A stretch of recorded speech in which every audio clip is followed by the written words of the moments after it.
Hard pill to swallow. If you're on self-improvement, then you're making mistakes. I know this because I've made tons of mistakes on my own self-improvement journey. Some of these mistakes are wasting money, some of them are wasting energy, but the worst ones are wasting your time. Today, I'm going to tell you from my years of experience, some of the biggest mistakes that I made on my journey to self-improve. This is so that you can avoid the mistakes that I ran into, so you can have even more time to have your results compound. Some of these things will be absolute cheat codes. So let's get started.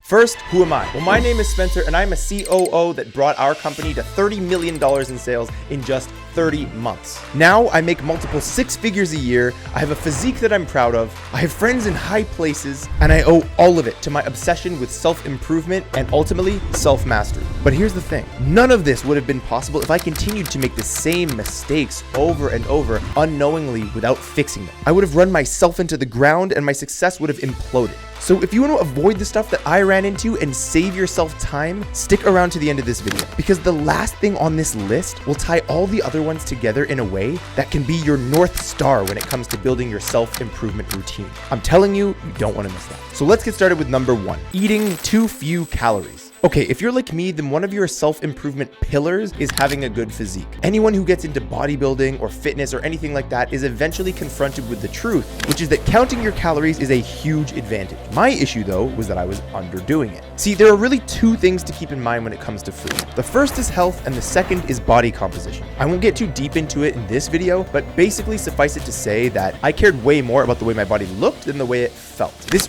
really messed me up because I didn't even realize how much I was holding myself back, and especially my brain, from peak performance. As soon as I fixed this one, all the other elements of my routine improved massively. My quick recommendation to you would be to eat 75% of your calories for the sake of health and the other 25% for the sake of body composition. In other words, have that protein shake if it gets you to your protein goals, but try and make sure most of your food is not containing artificial sweeteners or has been insanely processed. Point number 2, which is similar to the first, is about fasting. I was doing it too much and too often. I think I actually got to a point where I was eating one day and then fasting for 2.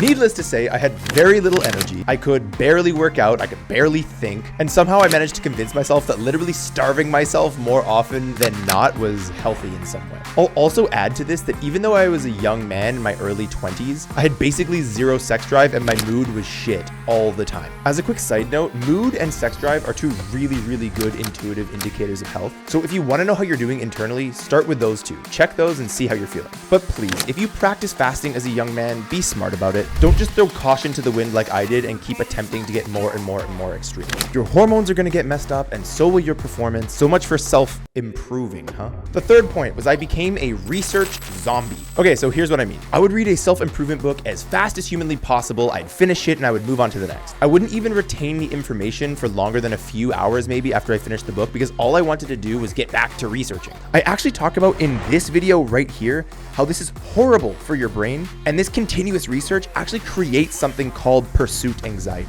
Pursuit anxiety is actually stopping you from taking that first step towards your goals. Now, point number 4 is actually a social mistake that I made about self-improvement. Even though my last point was about being too extreme in some ways towards self-improvement, this point is about being the opposite. Sometimes people in your life are going to try and convince you that you're going too hard. I made the mistake of actually listening to some of these people, and so this point really is about making the mistake of listening to bad advice. For example, I knew intuitively that nofap and semen retention and these sort of things helped me with my energy. Early bedtimes and early wake times helped me with my focus. Carnivore diet helped me with my discipline, etc., etc., etc. And all of these things were challenged regularly by people who love me, but didn't understand my thirst for success. So guys, listen, stick to your guns. Don't ever feel the need that you have to get off the train, especially if it's going full speed towards your mission and your purpose and you just don't want to get off. Now, the 5th mistake was a tactical thing about my self-improvement. I learned too late in the game to stack my habits. For example, if you decide that you want to get some grounding, some sun exposure, and some meditation all in one, just meditate outside on sunny days with your feet on the grass, and you're hitting 3 birds with 1 stone.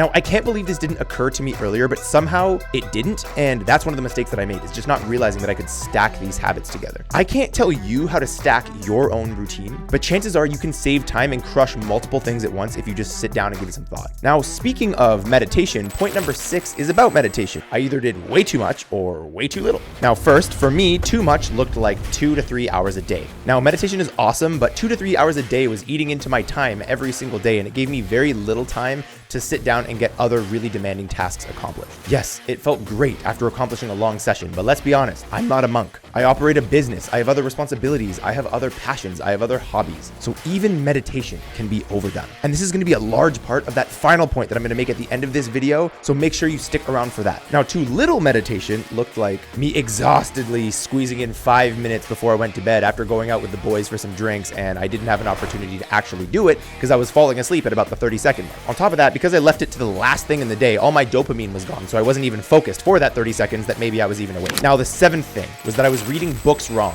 the entire time. Now, again, I already have a whole video on it, which you can check out right here, and watch that video if you want to know how to read, especially self-improvement books, properly, so that you actually get the knowledge from them and you can use them in your life. But the quick version, if you haven't seen that video, is this. I made the mistake of reading books just to accomplish them rather than taking the information out of the book and applying them in my life, like I just mentioned. Now, the 8th was a mindset issue, and it's about being adaptable. I would never allow myself to break my self-improvement routine. And now, while this might sound like a good thing, I'm not talking about breaking it to go out for drinks with friends, even though that sometimes can be a good thing too. I'm talking more like I wouldn't go to a networking event where someone was that I actually really wanted to meet or needed to meet, but I wouldn't go because I had to be in bed by 7:30 p.m. or 8 p.m. or whatever it was. Now, how bananas is that? In all likelihood, meeting this person probably would have brought me closer to the very thing that creating this routine is aimed at anyways. I made the mistake of not remembering why I was self-improving in the first place. Big point number 9, confusing the means with the end. When you're on this self-improvement, self-mastery journey, when you're on this journey to become what you must become, as I like to put it, you need to always remember why you're doing this. Now, I can't answer this for you, but if your routine takes 3, 4, 5 hours a day, and by the end of the day, it's leaving you exhausted with no energy, you're doing it wrong. For me, I was doing a self-improvement routine so I could be part of a mission that was really seeking to change the world. If instead I was sitting naked in front of a red light with a grounding pad attached to my balls while reading Tony Robbins for 26 hours a day, my mission would never be accomplished. And this is the biggest mistake of all, guys, forgetting why you're doing any of it. Now look, I will no doubt continue to make mistakes as I grow and progress forward, and so will you. But to help you skip some of these specific issues that I fell into, here's a little summary of what we talked about and the mistakes that I made on my own self-improvement journey. I was eating wrong. I was fasting too much. I was a research zombie. I was giving in to other people's requests. I was not stacking my habits. I was not finding my meditation sweet spot. I was reading books entirely wrong. I was being inadaptable. And the biggest one of all is I was confusing the means with the end.